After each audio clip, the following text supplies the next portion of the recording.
Hello friends, कैसे हैं आप सब। I hope you are doing well. आज हम स्टार्ट करते हैं corporate valuation, the most important chapter in CA final SFM. And ये क्वेश्चन आएगा ही 8 to 10 मार्क्स का आते ही है सीए फाइनल एसएफएम में। तो हम स्टार्ट करते हैं। वीडियो स्टार्ट करने से पहले मैं यही कहूंगा कि अगर आपने मेरे चैनल को सब्सक्राइब नहीं किया है तो प्लीज सब्सक्राइब कीजिए चैनल को मेरे। तो हम स्टार्ट करते हैं कॉर्पोरेट वैल्यूएशन का चैप्टर। फर्स्ट कॉन्सेप्ट देखते हैं। सबसे कॉन्सेप्ट आता है future maintainable profit. Future maintainable profit का मतलब क्या है कि हमें बिजनेस का देखना है कितना प्रॉफिट आएगा, फ्यूचर में कितना आएगा उसका प्रॉफिट। चैप्टर का नाम क्या है? Corporate valuation. हमें क्या निकालना है? इसका वैल्यू निकालनी है, बिजनेस की क्या वैल्यू होगी। तो हमें फ्यूचर के लिए फ्यूचर में देखेंगे इसकी वैल्यू क्या आएगी बिजनेस में। ठीक है। तो सबसे पहले profit before tax. Profit before tax हम निकालेंगे, लेस करेंगे income not likely arise in future. इसका मतलब क्या हुआ कि ऐसी इनकम जो not likely arise in future, जरूरी नहीं है वो फ्यूचर में अराइज होंगी। मैं एग्जांपल देता हूं आपको कि 100 लाख की इनकम हुई, मेरे 100 लाख का प्रॉफिट है इस साल करंट ईयर में, 10 लाख का मेरा लॉटरी इनकम हुई। तो आप मेरा जेन्युइन जो प्रॉफिट होगा नेक्स्ट ईयर के लिए आप क्या कह सकते हैं? नेक्स्ट ईयर भी मेरा 110 लाख का प्रॉफिट होगा या 100 लाख का प्रॉफिट होगा? मैं कहूंगा 10 लाख तो आपकी लॉटरी इनकम है, ये जरूरी नहीं है कि नेक्स्ट ईयर भी हो आपकी लॉटरी इनकम। तो मैं ये कह सकता हूँ कि 100 लाख ही मेरा प्रॉफिट हुआ, उसको ही मैं कंसिडर करूंगा नेक्स्ट ईयर के लिए वैल्यू के लिए। तो अगर क्वेश्चन में ये इनकम आपकी ऐड कर रखी है तो हम ऐड बैक कर देंगे, ऐड कर रखी है माइनस कर देंगे। उसी तरीके से लॉस जो होता है वो माइनस कर रखा है तो हम ऐड कर देंगे।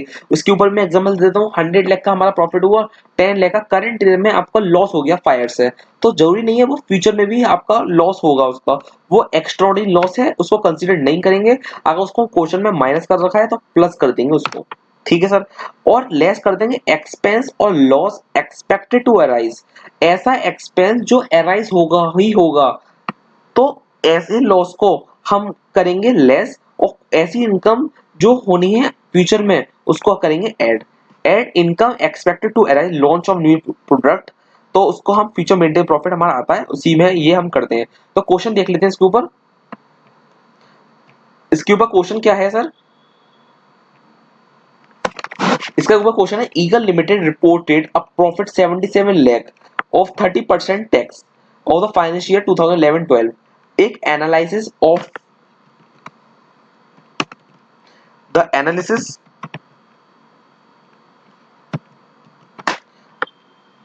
The analysis of the account revealed that the income include the extraordinary items। ये लिखिए एक्स्ट्राऑर्डिनरी आइटम्स, ये क्या है आपका इनकम है आपकी, ये एक्स्ट्राऑर्डिनरी आइटम दे रखा है एंड एक्स्ट्राऑर्डिनरी लॉस दे रखा है आपको 10 लाख रुपीस का। The existing operation except the extraordinary item are expected to continue in future। In addition, इन इसके अलावा एडिशन दे रखा है आपको, ये कुछ लॉन्च हुआ है न्यू प्रोडक्ट जो आपको लगता है फ्यूचर में होगा ही होगा। जैसे मैंने बताया था, कोई ऐसा इनकम जो एक्सपेक्टेड है आपका फ्यूचर में होगा उसको हम ऐड करते हैं, और एक्स्ट्रा ऑर्डिनरी इनकम होती है उसको हम माइनस करते हैं, एक्स्ट्रा ऑर्डिनरी लॉस होता है वो प्लस करते हैं। इसका मैंने लॉजिक बता दिया है, ये मैं रटा नहीं रहा हूँ कि प्लस होगा माइनस होगा, मैं बिल्कुल नहीं कहूंगा ये प्लस और माइनस होगा। मैंने प्रॉपर लॉजिक बताया आपको, क्या लॉजिक है उसका प्लस और माइनस करने का। ठीक है सर।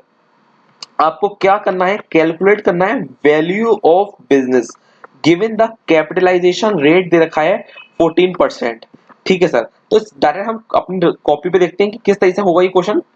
सबसे पहले प्रॉफिट बिफोर टैक्स 77 लाख का है, 1 माइनस 0.30 कर देंगे। हमें आफ्टर टैक्स दे रखा है, ये देखिए आप, हमें क्या दे रखा है? Profit eagle limited report of profit. ये जो प्रॉफिट दे रखा होता है ये प्रॉफिट आफ्टर टैक्स से ही है, तो हमें प्रॉफिट बिफोर टैक्स निकालना है। तो प्रॉफिट बिफोर टैक्स 110 का हो गया। एक्स्ट्रा ऑर्डिनरी इनकम माइनस कर दिया मैं 8 लाख की, एक्स्ट्रा ऑर्डिनरी लॉस हमने प्लस कर दिया। प्रॉफिट ऐसा है, प्रॉफिट जो हमें एक्सपेक्ट फ्यूचर में होगा उसे हम प्लस कर देंगे। तो ये कैसे निकाला प्रॉफिट? ये देखिए, सेल जो है, सेल में से मटेरियल कॉस्ट माइनस कर देंगे, लेबर कॉस्ट माइनस कर देंगे, और हमारा फिक्स कॉस्ट माइनस कर देंगे। तो 20 प्लस 12 32, 20 प्लस 12 32, और प्लस 10 42 हो गया। 70 माइनस 42 कितना हो गया? 28।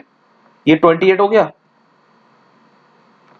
तो इससे हम कर दिए देखो, तो ये आ गया हमारा 28 आ गया। ये भी देखो प्रॉफिट है ना, एक्सपेक्टेड हुआ है, तो प्रॉफिट बिफोर टैक्स लेस कर देंगे, 30% टैक्स माइनस कर देंगे, 42, प्रॉफिट आफ्टर टैक्स आ गया 98। और हमसे क्या निकालना है? Value of business. तो वैल्यू ऑफ बिजनेस किस तरह से निकालेंगे? आपको मैंने चैप्टर पढ़ाया था time value of money. Time value money में हमने मैं कॉन्सेप्ट बताया था, अब मैं ये आपको कॉन्सेप्ट फिर से नहीं बताऊंगा, ये फॉर्मूला बना कैसे, ये सारा कॉन्सेप्ट मैंने टाइम वैल्यू मनी में बताया है। अगर आपने नहीं देखी वीडियो तो पहले टाइम वैल्यू मनी देख लें। टाइम वैल्यू मनी आपने कंप्लीट कर लिया तो आपके valuation of security, bonds, corporate valuation, merger and acquisition सारे चैप्टर कंप्लीट हो जाएंगे अगर आपने टाइम वैल्यू ऑफ मनी देख लिया। सब में यही कॉन्सेप्ट लगते हैं। वैल्यूएशन बिजनेस में क्या करा हमने, जो भी कैश फ्लो हुआ 98 लाख अपॉन के डिस्काउंट रेट, उससे हमारी वैल्यू आ गई। और ये मैंने पूरा डेरिवेशन सॉल्व करवाया टाइम वैल्यू ऑफ मनी में, प्लीज कुछ उसको रेफर कर लें और उसको देख लें एक बार टाइम वैल्यू ऑफ मनी को।